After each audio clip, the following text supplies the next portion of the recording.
Hello students, in our last video we have discussed about concept of array.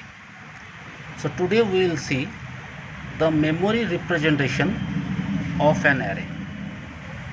That means if we create an array, then how the memory will be represented or how the array will be represented inside your main memory.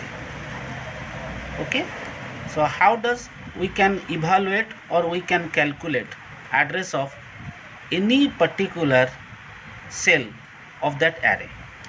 Okay, now let us assume that we have created an array having name A.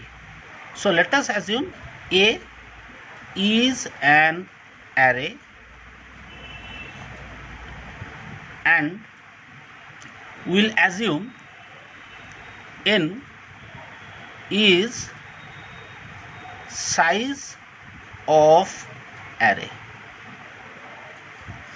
So we have created an array A of size n, where n means number of cells, number of consecutive memory locations that we want to reserve for this array.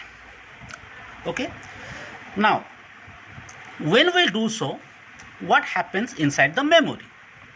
Now in memory, a group of, or we can say a set of contiguous memory locations were reserved. This is the first cell, we say this is the second cell, this could be the third cell, and continuing doing so, there will be n number of cells. N may be any integer value, it could be 10, it could be 20, it could be 50, it could be 100, anything which represents the total number of elements or total number of memory cells that is reserved for this array. Beside reserving these contiguous memory cells, a separate memory location is also reserved. Now this is very important, you have to remember that.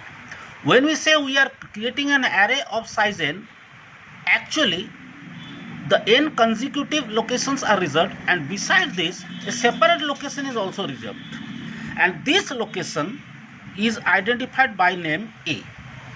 Now the value stored in this location is the address of the first element. Now if this is a first memory location, this memory location must have an address. And the address of the first element, called address of first element,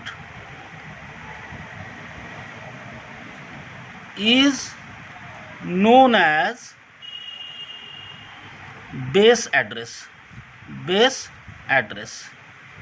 Okay, and let us call it BA.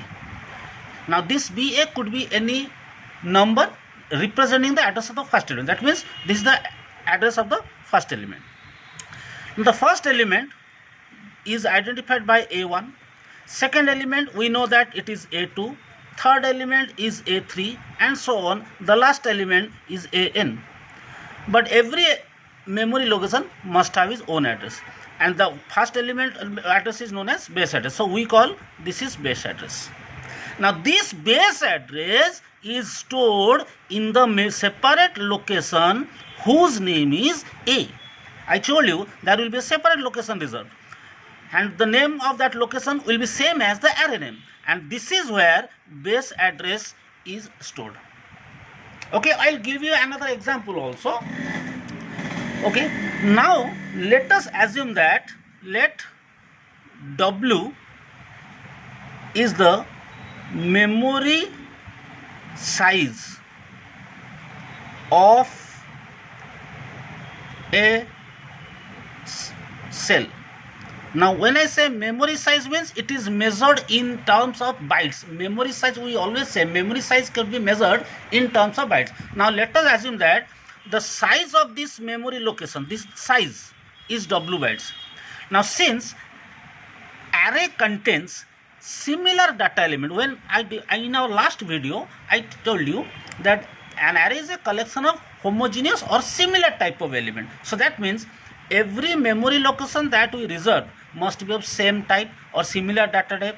When they are similar data type, their memory size will also be same. So we say size of this element, the first location is W byte, second location is also W byte, third location is also W byte, and so on. Now if address of the base element is BA, then what would be the address of the next location? Definitely it will be calculated as BA plus W, where W means size of any one individual memory cell. Now this value W depends on data type. W depends on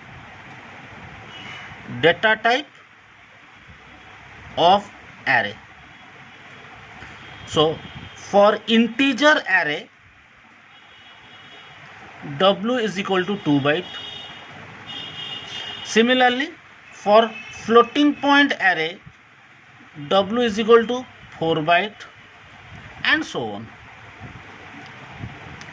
Okay, for character array, W is equal to 1 byte. So if I say this is a character array, each location must be of 1 byte length. If I say this is an integer array, each location, each memory cell must be of 2 byte long. So if this is the first location whose address is base address BA, then the address of the next location will be base address plus W. Address of the third location will be base address plus 2W. Then address of the next element will be base address plus 3W, and so on.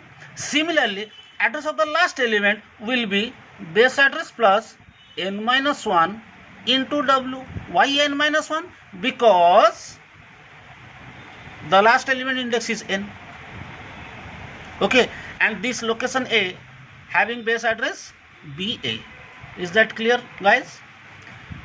If you are clear, then I will give you an example and I will say how to compute. Okay, now before proceeding to the example, let me give you the formula to calculate address of any particular cell from the base address. Okay, now address of ith element of the array can be computed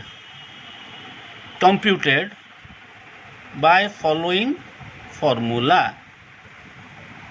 So what is the formula to calculate address of any location if you know the base address? Definitely when we create an array, its base address is actually the name of the array, A. So from that base address we can calculate address of any other memory location within an array.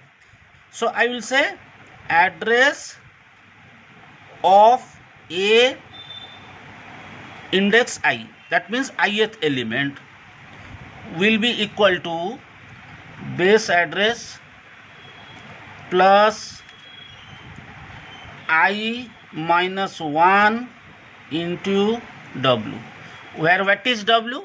W means size of one individual memory cell. Is that clear, guys? Now let me give you